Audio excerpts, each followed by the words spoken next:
Hello everyone, আজকের ঘুম থেকে উঠতে লেট হয়ে গেছে, তার জন্য শুধু জল খেয়েই কাটিয়ে দিলাম। তারপরে সবজির মধ্যে দেখো কচুর শাক আনা হয়েছিল। এই বর্ষাকালে না কচুর শাক মোটামুটি ভালোই লাগে। আর ছিল আম। তো কচুর শাকটাকে ভালোভাবে ছোট ছোট করে কাটলাম, কেটে ভালো করে ধুয়ে নুন হলুদ দিয়ে একটু ভাপাতে বসিয়ে দিয়েছি। আর ছিল মাটন।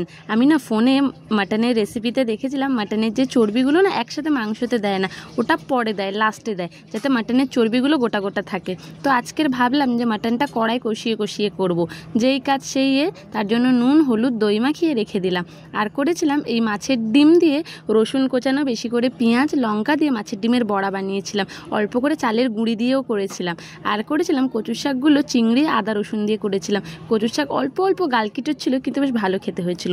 আর মাংসটা দেখো আগেই বললাম যে নুন হলুদ দই দিয়ে ম্যারিনেট করে রেখেছিলাম।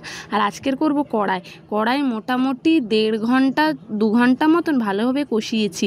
কষাতে কষাতে দেখো মাটনের কালারটা এত সুন্দর এসছে, মনে হচ্ছে যেন শুধু রুটি দিয়েই খাওয়া যাবে। তো যাই হোক, আমি তো জল দেব, দেখে মনে হচ্ছে যেন সেই গোলবাড়ির মাটন কষা, কালো মাটন কষা।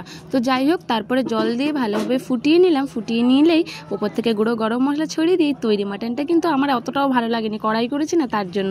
আর ছিল শেষ পাতে আমের চাটনি।